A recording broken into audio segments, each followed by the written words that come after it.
Ladies and gentlemen, this is the most important video that I've made so far, and this video is about the most important fight that you could possibly make in all of the influencer, YouTube, celebrity boxing scene.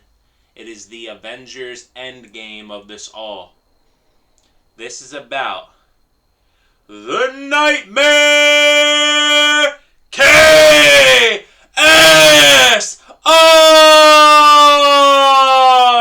versus the Problem Child, Jake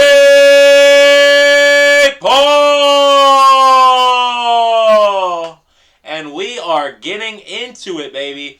We are less than 24 hours removed from Jake Paul, Tommy Fury, where Tommy Fury took Jake to boxing school last night, and he proved that there's only one Tommy Fury, and the rest of it. I'm a little excited. I'm sorry, guys. My video last night got 500 views, and I know that's not crazy or anything, but I just started this channel, and to see something like that happen, it gives me motivation to keep doing this. And I'm very, very excited about that.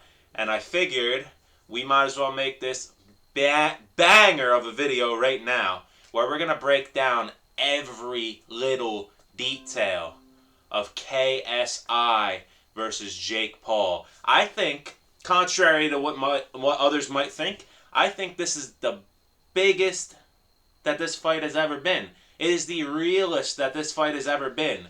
Say Jake Paul starched Tommy Fury last night, we'd be scratching our heads over in the KSI corner thinking, this is going to be a tough task. But now, we bring it back to where it all started.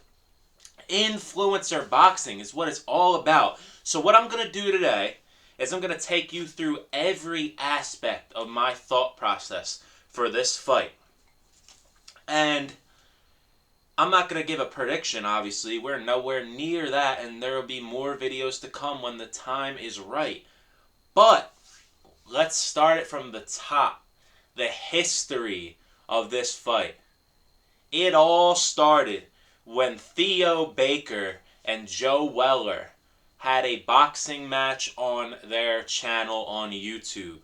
KSI commented, "Let me fight the winner," as a little bit of a joke. Joe Weller obliged. They made the first ever YouTube boxing event in London. And KSI was looked at as the underdog. Joe Weller was a fit guy. KSI really hadn't proved any type of athletic prowess at that point. He was more so just looked at as a gamer from London. Wasn't even that huge of a celebrity as in terms of global attraction-wise. But then he goes in there and he dismantles Joe Weller, absolutely destroys Joe Weller. Joe Weller clearly felt the pressure of the moment, barely threw a punch. KSI walked through him like butter. Should have said cut through him like butter, but you guys get it. Then he gets on the microphone with True Geordie, and True Geordie had to remind him, and thank God True Geordie did that. Thank you, True Geordie, because if you maybe didn't remind him at that one point in time, this may have been over in 2018. But True Geordie said, "You told me you were going to call somebody out."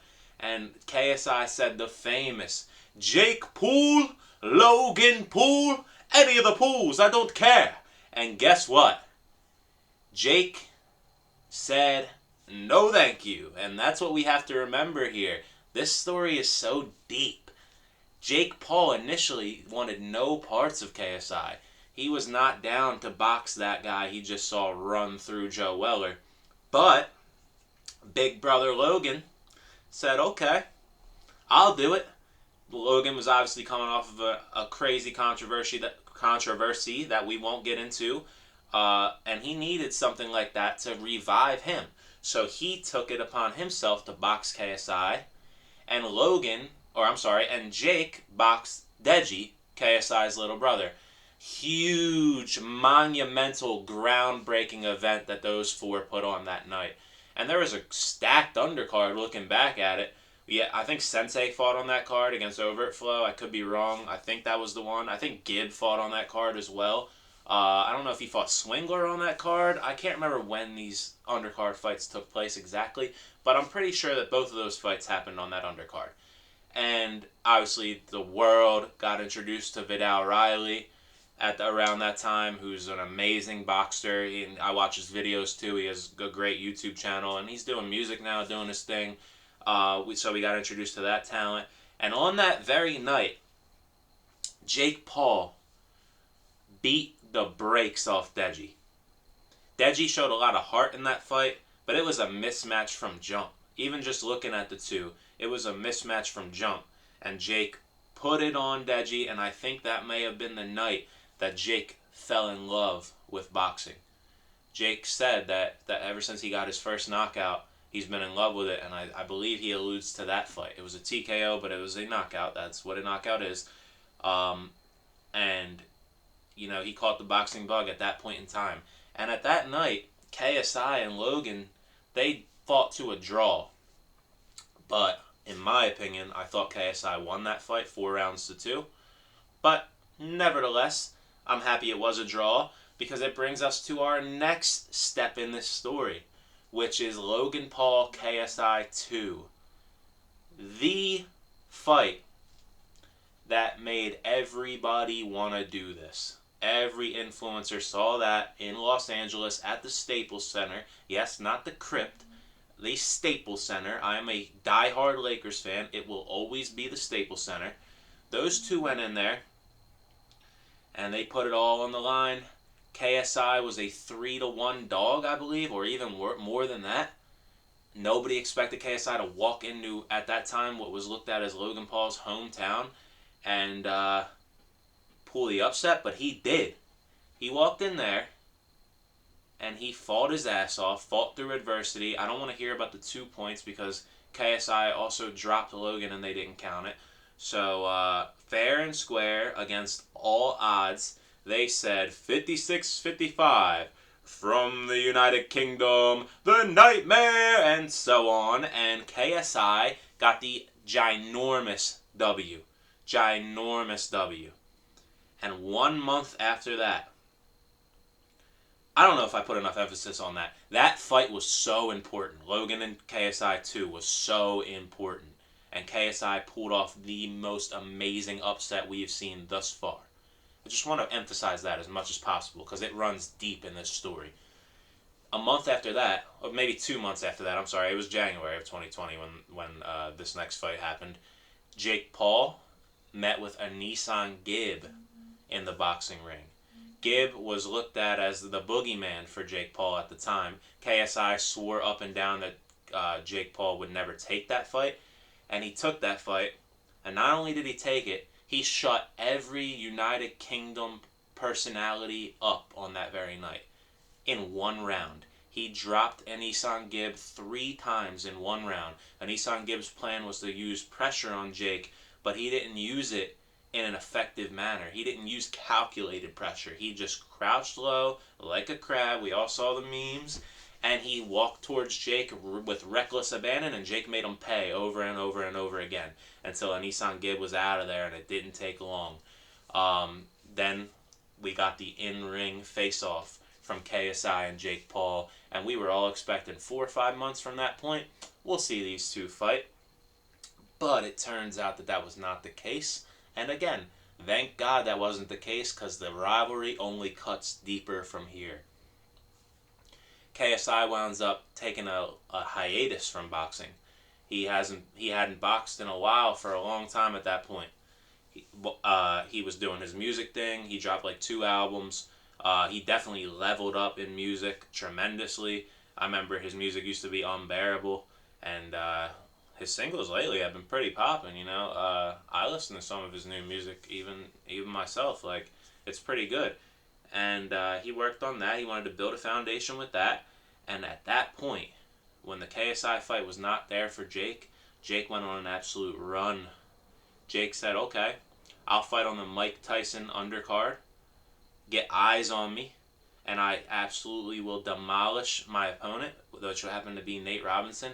And a lot of these fights, the reason why I don't give Jake credit for a lot of them is because he knew where he was at, and he should have seeked out a challenge. But from the public perspective, we didn't know because we didn't know how good Jake was for a little while. I remember even texting one of my boys that night and saying, "Yo, you might want to throw some money on Nate Robinson as the underdog. You know, he's an athlete. He might be able to pull something out here." Nope, dead on the floor. And the referee in that fight just kept letting him get up and dying on the floor again, dying on the floor again. I'm pretty sure NLE Choppa and stuff, they were in the studio doing the Nate Robinson the next day. That is when Jake Paul jumped on the scene of boxing. Everybody saw him knock out Nate Robinson, and it was like, word, everything's a go. All systems go here. The problem child has arrived. From that point, Jake Paul fought Ben Askren. Oh, you should fight a fighter. Fight a fighter. Face flat down, first round. Ben Askren, get out of here. Thanks for coming. But then he fought Tyron, the chosen one, Woodley, UFC welterweight champion, 4 title defenses, one of the most feared power punchers in welterweight history. And again, if Jake knew how good Jake was, but we didn't. So at the time, we're all like, Tyron Woodley, this should be interesting. Me personally, I actually had Tyron Woodley win in that first fight, but he didn't. I know I'm in the vast minority in that, so I'll take the L on that. Jake Paul was able to beat him on points. And then Jake Paul was going to fight Tommy Fury next. Can't even imagine if that would have happened. But Tommy Fury wound up breaking a rib. Insert Tyron Woodley. Tyron Woodley and Jake Paul have a pretty lackluster fight, but then Jake Paul cracks him with the knockout of the year, one of the nastiest knockouts I've ever seen. I'm not talking about in the influencer scene. I'm a huge MMA fan. I watch a lot of boxing as well, some kickboxing here and there. That is one of the gnarliest knockouts I've ever seen in my life. Set it up with the feint to the body, came up top, and boom! Tyron Woodley died on the floor. And yeah, at that point, it was like, woo, KSI is never coming back. That fight is long gone. I thought we lost it. Everybody thought we lost it. KSI singing on songs with Lil Wayne. Such a side note, KSI, if you get a chance to have Wayne on a song, rap with him. What are you doing? But anyway, he's rapping, he's singing at the time, and Jake Paul's putting Tyron Woodley in the dirt. And then Jake Paul fought Anderson Silva and beat him pretty convincingly. And I at that point, I knew that Jake was going to beat him. I didn't fall for that at all. And same with most people. But, you know, he got another win over Anderson Silva. And it's like, okay. But then KSI said, enough of this. I'm coming back. And I'm coming back on a mission. I'm going to get a few warm-up fights. And then I'm going into that Jake Paul fight, and I'm going to shut him up. And he was scheduled to fight Alex Wasabi. When Alex Wasabi pulled out, Jake Paul made quite the storm on social media by saying, I'll fill in, let's get it done now, I'll do it for free. KSI was smart though. He didn't fall for everybody pressuring him, everybody saying he was scared, all the noise. KSI said, I'm not going to promote this giant fight in 2 weeks. I'm not going to fight Jake Paul when I haven't fought in 3 years. Let me just fight some bums, 2 in the same night since I'm fighting bums. Beat both of those guys convincingly. They were straight bums. And maybe Ben Askren might have 2 in one night of those guys. Who knows? But they were bums. And then KSI wanted to fight Dylan Dennis, which is also a bum. And I knew how that fight was going to go too. KSI was going to destroy him. But Dylan Dennis is the scum of the earth, the biggest turd on the planet. And he pulled out. So we saw FaZe Temper versus KSI. And I'm not going to lie. We hadn't seen that caliber of fighter from KSI that we had seen from Jake at that point. So I'm thinking, okay, maybe Temper can cause some problems with his length, and KSI team he tends to get reckless, so this should be interesting. Nope, not interesting at all. KSI walked right through him, bang, bang, face flat on the ground, stumbling over. Ref calls it in the first round, and now we have a fight on our hands, ladies and gentlemen. KSI versus Jake Paul at that point became a fight. Okay, Jake Paul is still the heavy favorite, but it was a fight. We know KSI is capable of taking a man's consciousness now. So, that is the history of this fight from a boxing standpoint. So now I'm going to get into some more points about this fight. First thing I want to talk about is who has more pressure on them. In my opinion, it would be Jake Paul by a mile. Even with the loss last night, even though he doesn't have the O, it's still Jake Paul by a mile, and I will tell you why. Jake Paul is pursuing boxing as his career. Jake Paul, all he does is box, promote boxing. That is his life. Boxing is his life. Even his cards, he don't want no influencers on him. When he does have influencers on him, they go by their full names. Like Evil Hero last night had his full name on the slate for the card. Didn't even know it was Evil Hero. I thought Adam Sandler was fighting some fucking random dude.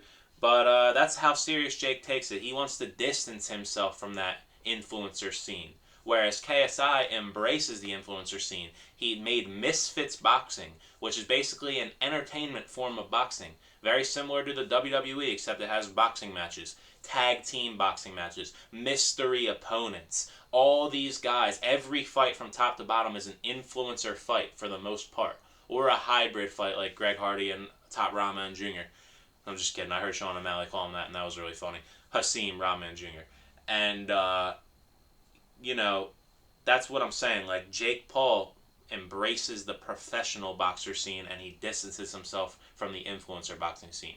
KSI says, listen, I have no delusion that I'm a world championship caliber fighter. I embrace the influencer boxing scene because this is what brought me here. And for that very point, Jake has to beat KSI. Because what's he going to do? Lose to the influencer? He lost to Tommy, but Tommy's looked at as a pro boxer. KSI's an influencer. He's a gamer. He's a YouTube kid.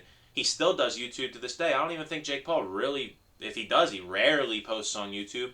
He has distanced himself from everything except boxing.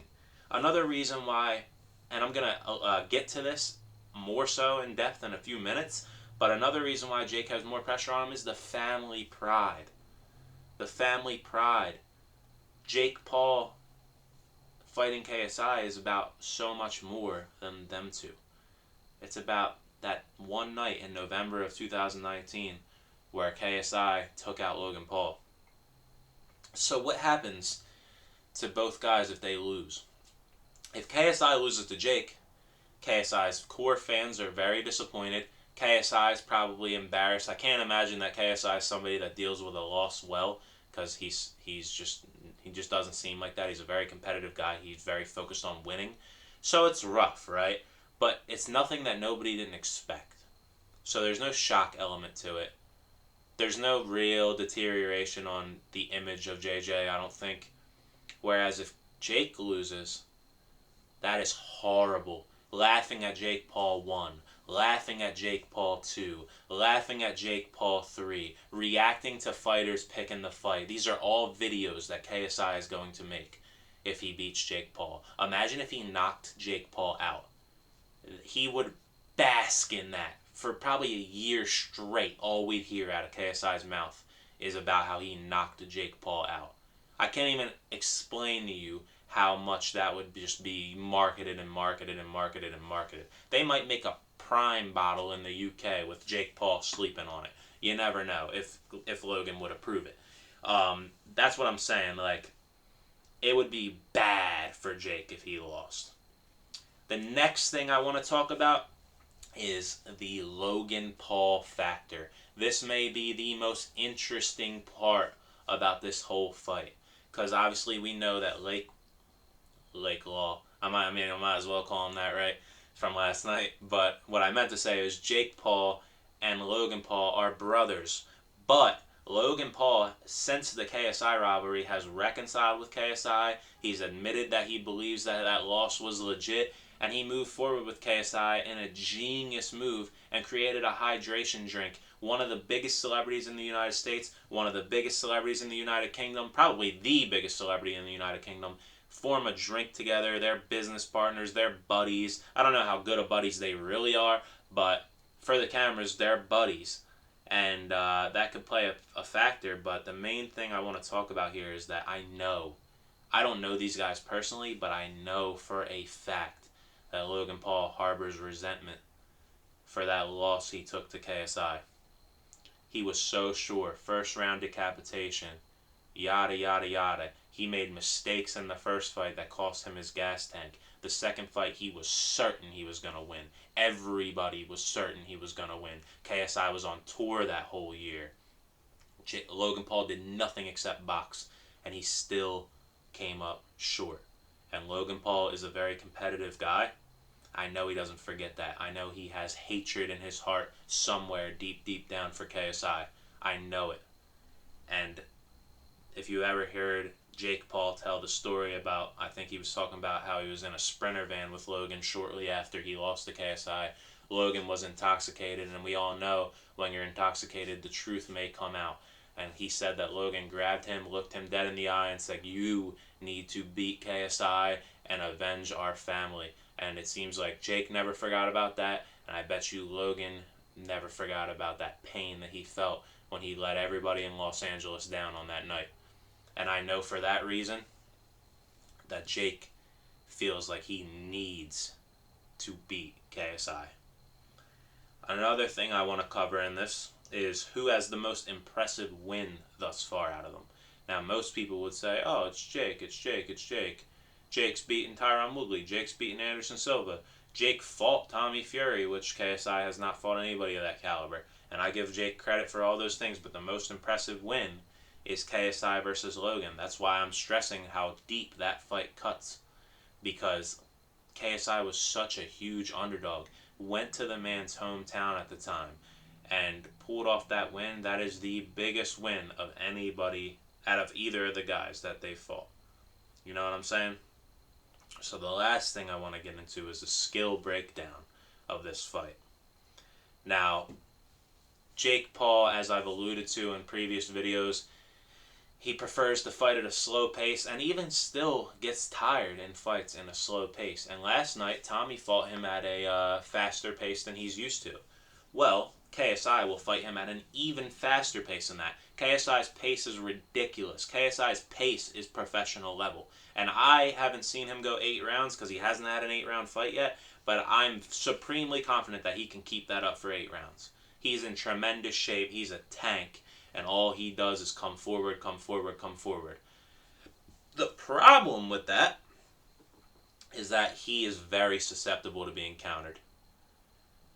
Jake obviously has pretty good timing for his level. And KSI's always getting hit. Always. KSI is not elusive at all. And KSI's even admitted, I don't care about getting out of the way. I'll eat these shots. Well, can you eat Jake's overhand right? Because I don't know. And Jake had a pretty nice lead hook last night on Tommy, so he can turn that lead hook into a check hook, and KSI might be sent to the canvas. So that pressure could be the reason why KSI wins or the reason why KSI gets knocked out early. Another thing is that I think that at this point, Jake's going to have to really, really hone in on the fact that he does need to step up the pace that he can fight at, because you learn from your losses more than you learn from your wins. And Jake's going to go back and analyze every single part of his game. And I really just think that's the main thing for this fight is pressure versus timing. KSI has to stay in his chest, but he can't walk in a straight line, and he can't stand still ever, because Jake will knock him unconscious. So that's pretty much everything that I want to cover right now, guys. I can't express to you how over the moon I was this morning when I checked the views and I saw that my video last night did so well for me, because it's me versus me at the end of the day, and 500 views for me right now is ridiculous. So I'm so happy about that, truly humbled by that, and it really does give me the motivation to keep going forward, keep working on this channel, and hoping that one day we can be up there with the Wade concepts. We can be up there with the, Fred Talks Fighting, all them guys, I would love to be at these events one day. I have a true passion for fighting. I have a true passion for this stuff. And I appreciate everybody that's tuning in. Please hit the subscribe button because views can only get me so far. I need to get the subscribers up, guys. Please subscribe if you're watching this video. Hit the subscribe. Hit the like button. Leave a comment down below. Tell me who you think would win, KSI or Jake Paul. And comment on some of the points I made in this video. What do you think about some of the points I made in this video? Love you guys. Take care. Good night.